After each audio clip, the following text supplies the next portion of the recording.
He's the longest-serving Russian leader since Joseph Stalin. But Vladimir Putin wants to stay in power even longer. A referendum on constitutional reforms could extend his rule. So, how will this shape the future of Russia? This is Inside Story.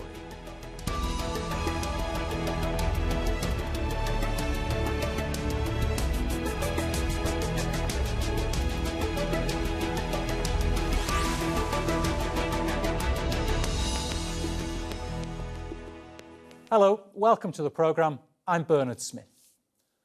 Vladimir Putin was first elected as Russia's president in 2000. 20 years later, he's still there. He served longer than any Russian or Soviet politician since the early 1950s. And he could be on course to be one of his nation's longest-serving leaders. Putin's opponents say he plans to never leave office. Constitutional reforms introduced in January will allow him to stay in power for another 2 6-year terms. His current one ends in 4 years. Russians have started voting in a week-long referendum on the amendments. But the State Duma has already approved those changes to the Constitution, while also passing a law that says the reforms must have the public support. President Putin says he'll consider running for a 5th term in 2024. He said this to the Russian media. If this doesn't happen, then in about 2 years, and I know this from personal experience, the normal rhythm of work of many parts of government will be replaced by a search for possible successors. We must be working, not looking for successors. The vote was scheduled for April, but got delayed as Russia imposed restrictions to tackle the COVID-19 pandemic. The government says it's taking precautions to let people cast their ballots safely. It's also allowing online voting. There are reports of pressure being put on state employees to vote for the amendments. Charlie Angela reports. During the day, Nadezhda works for a Russian state-funded institution, but her free time is now spent protesting against the state's latest attempt to preserve Putin's power for another 2 terms. With opposition demonstrations banned, stickers are the only way to voice her anger at being told by her employers exactly where and when to vote. I think it wasn't our management's initiative. They received the orders from above, and it must have been done to make sure people don't participate in exit polls and there are no election observers, to make sure no one could observe the voting, and to make it more difficult to uncover irregularities. She is up against a vast machine. The Kremlin launched a widespread advertising campaign appealing to pensioners, parents and patriots. The 200 amendments to the Constitution include promises on pensions, healthcare and the minimum wage, as well as allowing the current president to seek re-election after his final term ends in 2024 and guaranteeing immunity to former presidents. But a yes or no vote on the entire package is the only option available. Andrei was part of the working group brought together by President Putin to draft the proposed reforms. The lawyers admit that the current president has already been elected to the highest state post several times. There is no reset. There is just a special provision in the text of the Constitution that allows the current president to run for the next presidential election. This provision largely guarantees that the state's policy will not be radically changed after 2024. But the vote is largely symbolic. The changes have already been passed by Russia's parliament. Still, critics say Putin wants the people to give his plan the veneer of legitimacy. Putin wants to be supported by people as a dictator. This is typical situation for any kind of dictatorships. Such a direct line, direct connection between the autocrat and the people. This is simply his personal sociological pole. There are fears the nationwide vote could increase the spread of coronavirus in a country that is still recording over 7,000 new infections a day. A ban on public events led to the arrest of hundreds of protesters. Even one person with a placard is considered a contravention. But the ban does not apply to any events organised by the Kremlin, though the need for urgency on this vote is unclear. Charlie Angela, Al Jazeera.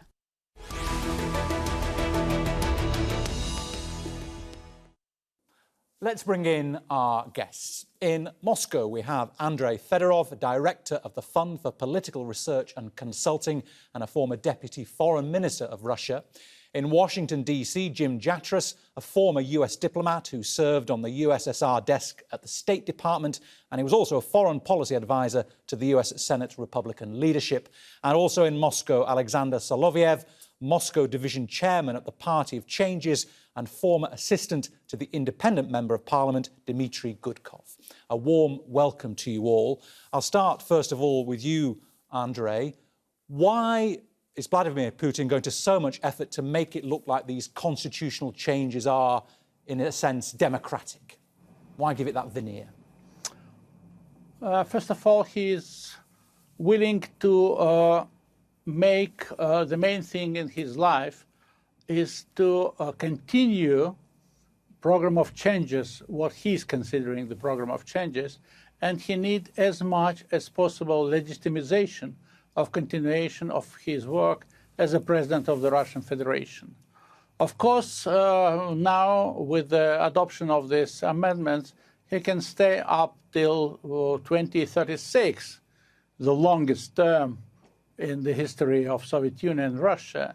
But the problem is what will happen around him, what kind of people will follow him to this date, because many of them are quite conservatives and not willing to make serious changes. Jim, why do you think Vladimir Putin wants to give this a democratic veneer, if you like, to these constitutional changes? Well, I think it's more than just giving it a democratic veneer. I think he wants to project a sense of the solidarity of Russian society, that there is a broad agreement on Russia's course along the lines that he has set out during his already long time in office. Let's remember that with the collapse of the Soviet Union and the chaos of the 1990s under Yeltsin, that I think Mr. Putin felt that he had the need to restore not only stability to Russian society, but to restore Russia's place as a major actor on the international scene, which, as we know, for the last 3 decades has been dominated by the United States as I would say, a global hegemon. And this is something, obviously, Russia does not accept, wants to defend what it regards as its vital interests in the near abroad and even places like Syria. So I think that this is part of the legacy that Mr. Putin wants to pass on, saying Russia's back, we are a united country, and we have broad popular support for this course. Alexander, Putin does seem to have popular support for these changes, doesn't it? It looks like, whatever the turnout, they're going to go through. Well, those amendments are going to get through anyway, because this procedure has nothing in connection with the legal procedure of referendum. It's more like a poll, because it's not a referendum officially. It's just a voting procedure, how do they call it? The federal voting procedure, and you almost cannot control it. So the ballots are not being, they don't have the numbers, they're unique numbers, as it usually happens on ordinary elections and referendums. And on the real referendum, he would have had to pass every single amendment separately, and that would have been a great threat to the only one important amendment about his terms, about the fact that he can be re-elected for 2 more terms. So I think these amendments they will say, of course, any necessary numbers. They will show us any picture they want to show, but people are still quite a lot of people are against those amendments just because of this very important amendment about this, how to say, the exact translation of the word, of the Russian word would be zerofication. So we call it obnulение, which means that he's now hasn't had any terms, so 0 terms prior to that amendments, and now he can re-elect more and more. So the biggest question is, again, why does he need this? And that's the most interesting question. Andrei, the campaign to get people out to vote has focused more on sort of enshrining perhaps conservative type values rather than mentioning at all any extension to Putin's time in office. There's the mention of faith in God. There's effectively a ban on gay marriage. Is there plenty of support in Russia for these, what you might call small c conservative values? If you will look at the campaign before this period of election, you will see concentration only on social issues like salaries, pensions, etc., etc. And even in the information of the Central Election Committee, till the last days, there was no mentioning of the most important amendment concerning the presidential terms. The idea is the following, that the people should support these amendments for strengthening Russia as a social state. And this is quite attractive, especially for the rural areas, for the families with the children, which recently received additional money, helicopter money from Putin. So it's quite obvious. But in the big cities like Moscow and St. Petersburg, situation is quite different. There are very many people who oppose these amendments. But you should also take into consideration that these amendments are voted or polled in package. There is no any kind of separate amendments discussed. So you receive package or not receive this package. That's all. And Jim, do you get that Putin's played to the conservative people outside the more liberal cities, and this is how it's playing rather than putting emphasis on the term limits? Exactly right, and I think that's wise of him. As we know, Russia, and this is not just true of Russia, but of Poland and Hungary and other countries in the former communist bloc, in many ways are much more socially conservative than countries in Western Europe or in North America. And I think he's playing to that. Even when we talk about Putin's popularity numbers, which are generally much higher than those of Western politicians, even about half the people who oppose him or express disapproval of him don't think he's conservative enough. In other words, that he's not nationalistic enough, that he's too moderate. Yes, of course, you also have the people in the large cities in Moscow and St. Petersburg and a few other places who are essentially Russian versions of Western yuppies who don't necessarily like these conservative values. But I think the items on this referendum list are very much in sync with what the center of gravity of Russian social opinion is, which tends to be rather conservative by Western standards. Alexander, is that it outside the more, maybe we can call them more liberally minded major Russian city centres? You have a country that is in the main fairly conservative and fairly in tune with what Vladimir Putin is doing and saying. Well, I can't say that the country is conservative, though, in the most issues they are. But the thing is that Vladimir Putin, as a person who is ruling authoritarian regime, which is absolutely clear authoritarian, he's doing the following. He's just dividing people and making them hate, well, not each other, but the minorities. That's why people don't have any straight ideology in their head. It's a complete mess in their head right now. So that's why you may meet some babushkas, some old ladies in the streets bringing the icons with Stalin, but at the same time, they are bringing them into the church, praying for a new Stalin to come for Russia. So this is a complete mess in their head because of the propaganda, which basically divides them and makes them hate each other. This is the easiest way to distract people's attention from real problems. And that's what they've been doing for 20 years, and they're still doing it. It's not that efficient as it used to be during the Crimea period or something, but still people are being distracted from the real problems. And even in the rural area, people sometimes oppose those amendments just because of the fact that they understand that most of those amendments already exist and they are already been introduced in different federal laws, and there is no need to write them down in a new constitution because they've been working for some of them are working for 25 years or something. So I can't say they're 100% conservative. They're just being distracted by propaganda. Andrei, Alexander made reference there to people being, attention being diverted from the real problem. So why has Putin called this plebiscite now? He's got 4 years left in office before he needs to think about running again for president. From my personal point of view, knowing Putin for many years, he is trying to prolong his stay in the office with the goal of realization of his principal dream, restoration of the post-Soviet state as a new big sovereign state.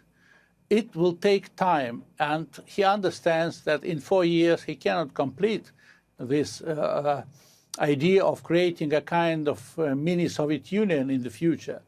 I think that most probably in 10 years he can really make something like new union on the post-Soviet space. That sounds, Jim, like a very ambitious project. Is that something you recognise in what you think Putin's plans are for the future, some sort of recreation of some mini-Soviet Union? I wouldn't say recreation of a mini Soviet Union, but I would think it would mean that Russia establishes its primacy in its strategic space. Look, for the last 30 years, and I speak as a practitioner in the American foreign policy establishment for several decades, is that the American position has been with the fall of the Soviet Union, we are now the global hegemon, that the entire world consists of an American sphere of influence. That obviously is not welcome to the Russians, to the Chinese, to India, to a number of other countries. And I think Russia, when looking at events in Ukraine in 2014, in Georgia in 2008, in Syria, says to itself that this is untenable. They cannot put themselves in a position where Washington can dictate the conditions right onto Russia's borders, and for that matter, as we know through color revolutions, even try to manipulate things within countries' borders. So I think he feels that restoring Russian sovereignty and its, if you will, its strategic footprint is absolutely essential to Russia's future. Now, some people would say the fact that he has not being able to establish this through some kind of succession, that he is still the essential man in all of this, is kind of a weakness, and I suppose it is. That there's always been a fear in Russian history between what are the interests of freedom for the population versus what results in chaos and anarchy that essentially destroys the country, and I think that's what he's also keen to avoid.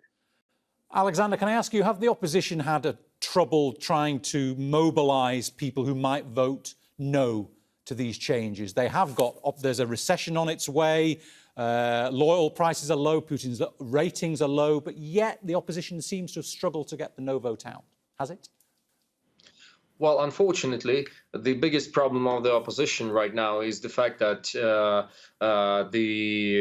the most famous leaders, such as Alexei Navalny, are calling to boycott those elections, which is quite weird for me personally, because we've been calling people for some action. We've been telling them for 10 years by now that this is very important to use all the legal procedures in order to try to change something, or even if the procedure is totally fraudulent, we still must use it in order to attract people's attention to the problem of illegal and unfair elections and all that kind of stuff. But now he's just saying that this is futile, this is useless, and just do whatever you want, and that is the biggest problem. There are a few leaders and activists and politicians on the opposition scale, on the opposition field, who are calling people to vote no, but still people are pretty much frustrated because they have this learned helplessness. For instance, in Moscow, almost half of the people, according to the independent surveys, against those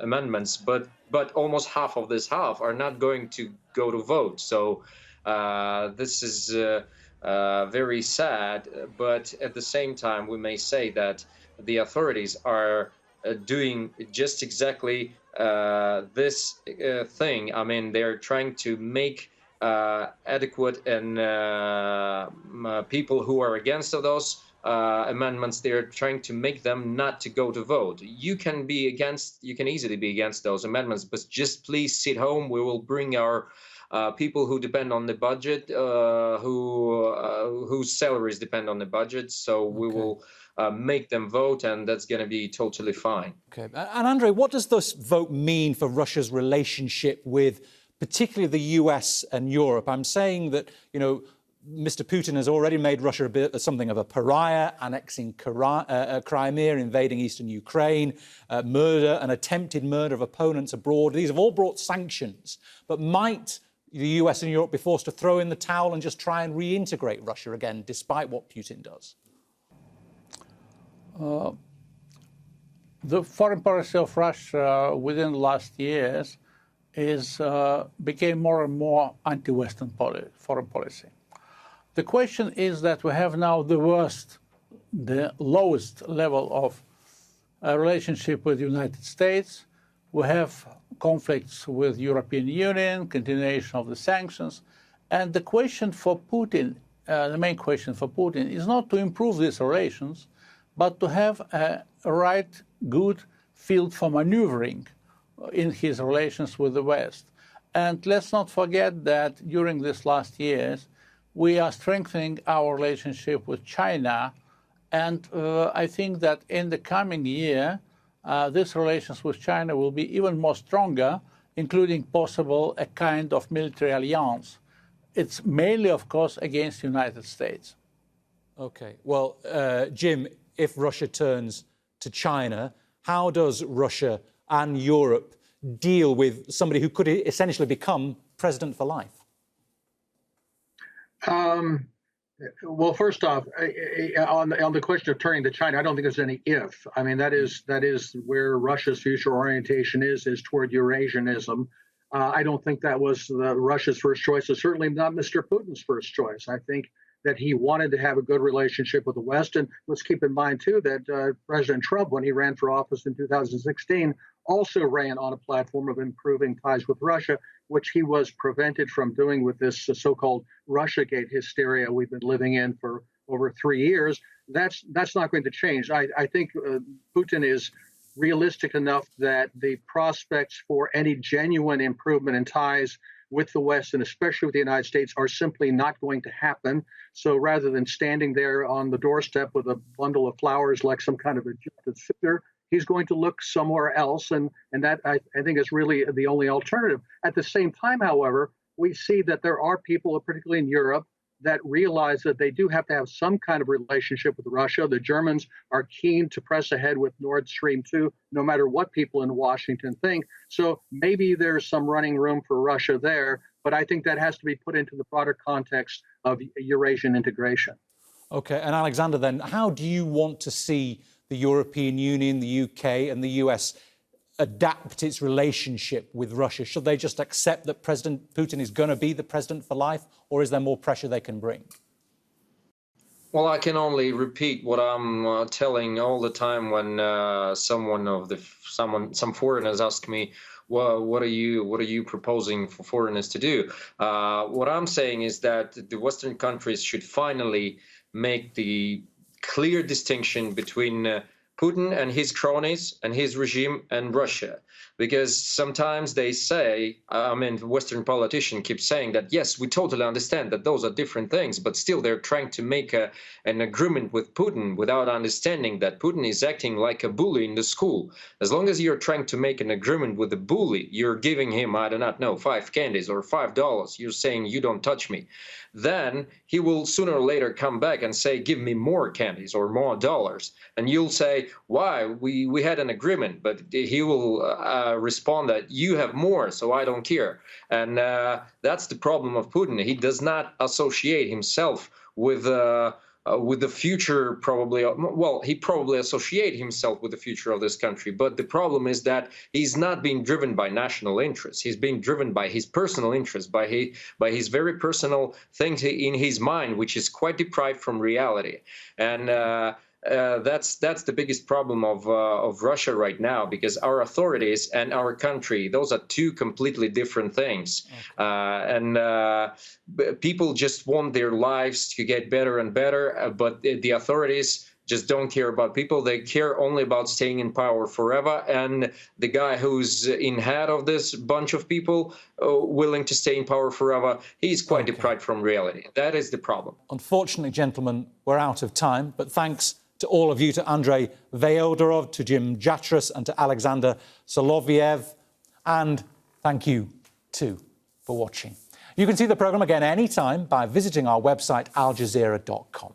And for more debate, go to our Facebook page. That's facebook.com/AJ Inside Story. You can find us on Twitter. Our handle is @AJ Inside Story, and I am @Jazeera Bernard. From me, Bernard Smith, and the entire team here in Doha, bye for now.